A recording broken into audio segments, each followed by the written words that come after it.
Rádio Piauí.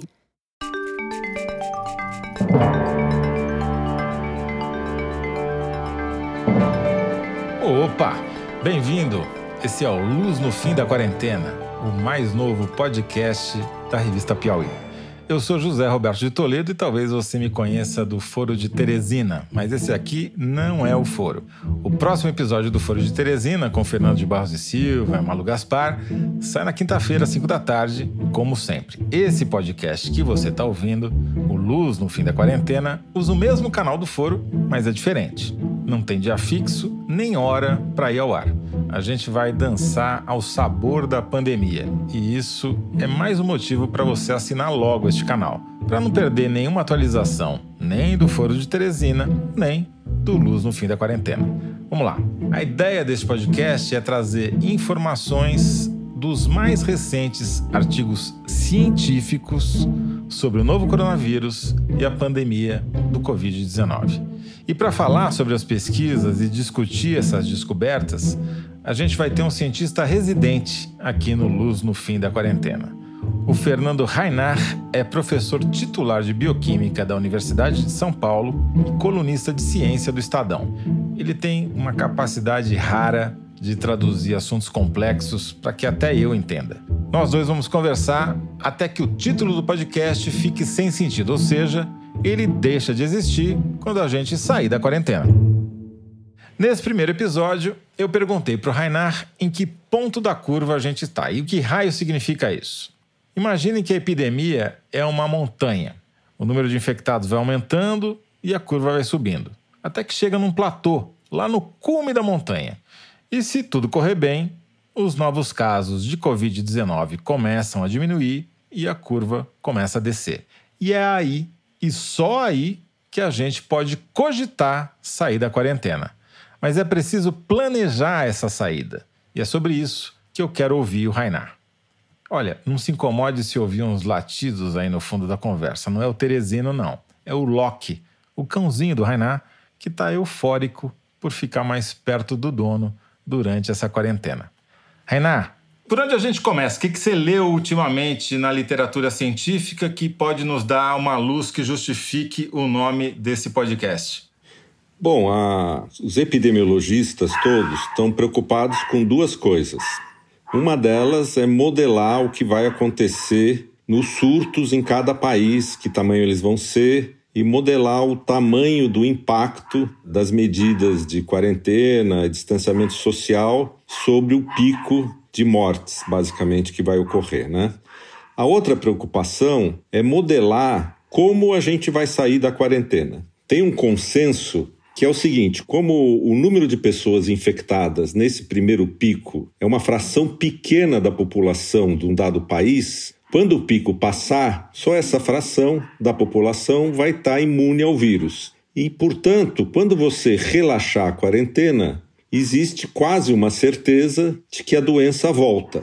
E depois, como que eu faço para monitorar os casos depois que eu sair da quarentena para garantir que eu consiga abafar qualquer surto que apareça? Porque é quase certeza, ou melhor, é certeza que esses pequenos surtos vão aparecer, como está acontecendo em Hong Kong, por exemplo. No Brasil, nós estamos no começo da subida da curva. A curva vai chegar no topo. Curva de casos e mortes, né? Casos e mortes, e depois ela vai começar a descer, tá certo? A gente entrou nessa pandemia totalmente cegos, entendeu? Ninguém se preparou, ninguém ligava para o que estava acontecendo na China. De repente, a coisa explodiu no mundo inteiro. O Brasil levou um pouco mais tempo para reagir, mas teve a sorte dos casos chegarem aqui mais tarde e tomou as decisões certas. Quer dizer, fazer a quarentena é uma decisão muito certa e indiscutível no mundo acadêmico, né? A gente tardou em organizar o sistema de testes, estamos tentando organizar os hospitais de campanha, estamos tentando organizar o problema dos respiradores e vamos passar por essa montanha. A questão é que durante essa briga que vai ser, e esse sacrifício enorme que vai ser passar por essa montanha, a gente não pode ficar parado esperando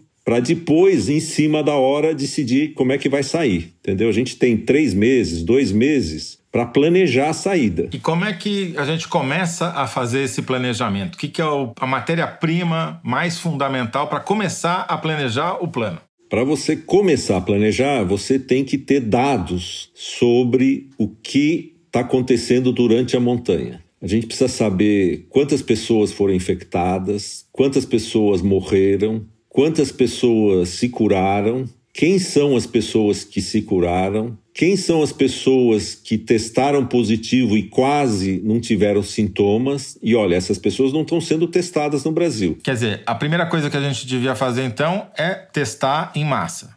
Testar em massa. Durante a crise, as pessoas falam, não, eu só vou testar os casos graves, isso aqui tá problema sério, gente morrendo para todo lado, eu preciso testar os caras que chegam no hospital. Esses outros testes, por essa lógica, não são importantes. Eles só passam a ser importantes depois, entendeu? Então você está fazendo um investimento para quando você for sair do isolamento.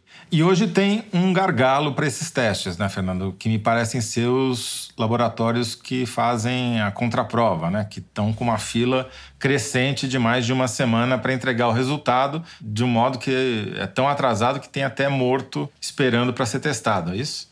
É isso mesmo. Quer dizer, o sistema público de testes, ele é muito fraco, ele demorou a responder, ele é um sistema público que demora a responder. Que eu saiba, ele está fazendo testes nas centenas por dia, ninguém sabe exatamente o número porque o governo não divulga. E os sistemas privados, os laboratórios privados, montaram esquemas de testes que eu saiba estão na ordem de talvez 1.000 por dia cada laboratório, talvez um pouco menos, mas a gente também não sabe. E esses sistemas privados é que estão testando a grande maioria das pessoas agora. E o que a gente precisa fazer para aumentar a nossa capacidade de testar a população? Importar milhares de kits de teste, como o governo autorizou no final da semana passada, basta? Ou você vai precisar de laboratórios para processar esses testes também? Então, isso a gente não sabe direito. Apesar de ter um esforço para saber quantos respiradores a gente tem, quantas máquinas de PCR tem, porque você tem o kit, que são os componentes, que tem lá os sais, as enzimas, tudo para fazer o teste. Você tem a máquina que executa o teste, que chama uma máquina de Polymerase Chain Reaction, que é uma máquina que amplifica o DNA do vírus. Essa máquina tem em muitos lugares, tem nas universidades, não é uma máquina rara. E os laboratórios usam essas máquinas para muitos outros testes. Então essas máquinas existem nos laboratórios.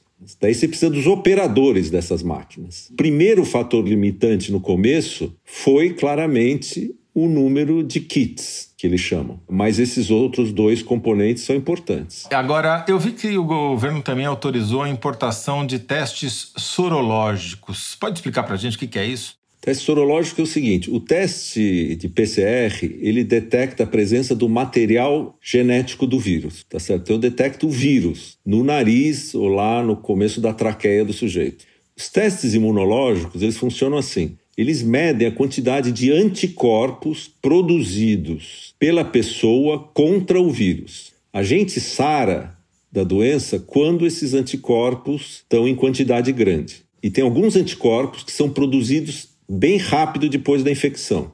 Então, os testes que detectam os anticorpos que são produzidos logo depois da infecção, eles servem para saber se você está infectado ou não.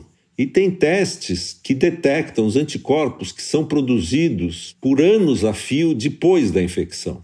Então, qualquer um de nós, se você for lá e testar para anticorpos contra o bacilo da tuberculose, em qualquer brasileiro, vai dar positivo. Por quê? Porque a gente foi vacinado contra a tuberculose. Então, se você teve o coronavírus e sarou por um certo tempo, que ninguém sabe quando, você vai ter anticorpos contra o coronavírus no seu sangue. Então, esses outros testes que pegam a resposta tardia, resposta imunológica tardia, ou seja, depois da infecção, eles vão ser muito importantes no futuro, entendeu? Porque esse teste é que daqui a 4 meses, ou daqui a 6 meses, ou daqui a 1 ano, eu vou poder saber se a pessoa A ou a pessoa B já teve coronavírus ou não. Só quando o número de pessoas que já teve coronavírus for bastante grande que você vai ter uma proteção imune na população. Uma das coisas que a gente tem que se preparar é fazer um número grande desses testes logo depois do pico,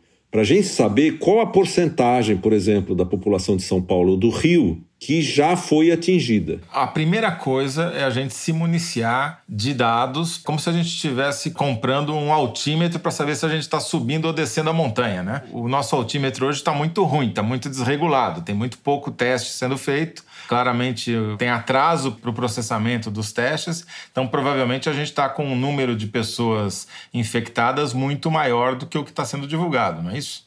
É isso, o número que é mais confiável é o número de mortes, entendeu? Contanto que todas as pessoas que morrerem foram testadas. Mas é sintomático que as primeiras pessoas que morreram no Brasil, elas morreram antes dos resultados voltarem dos laboratórios. Então, a gente está com um atraso nessa área. E qual o meu medo? O meu medo é que a batalha no dia a dia, nos hospitais, para salvar vidas, para diminuir o pico, que vai ser uma batalha, como a gente está vendo no resto do mundo, difícil, eclipse totalmente as outras iniciativas e que a gente saia do pico, desça do outro lado da montanha e não tenha dados para decidir o que nós vamos fazer depois. Bom, você já falou da primeira etapa, que seria a gente construir uma base de dados confiável e ampla para a gente saber onde a gente está, em que velocidade a gente está, se a gente está subindo, se está descendo a montanha da epidemia. E o passo seguinte, vamos supor que a gente conseguisse transpor essa enorme dificuldade que é criar essa base de dados que hoje não existe. O que a gente precisaria fazer para começar a bolar um plano de saída da quarentena? Bom, isso aí, a resposta honesta, eu não sei, entendeu? Você tem um monte de epidemiologistas fazendo esse trabalho para a China hoje, tá certo? Estudando qual vai ser a estratégia da China. Por exemplo, eles já chegaram num nível quase zero de testes faz 2-3 semanas. E agora estão começando a relaxar. Quer dizer, esperaram 2 ou 3 semanas sem novos casos, ou com pouquíssimos novos casos, para começar a pensar em sair da quarentena. Exatamente. É isso que eles estão fazendo. Então, antes da gente começar a falar sobre o que a gente deve fazer, talvez seja bom reforçar o que a gente não deve fazer. Você falou sobre essa questão de não abrir a quarentena enquanto as mortes e os casos ainda estão crescendo. Existe algum fundamento científico para essa proposta que o Trump e o Bolsonaro estão defendendo? Como tudo em ciência, você vai acabar achando 1 ou 2 cientistas que vão defender essa ideia.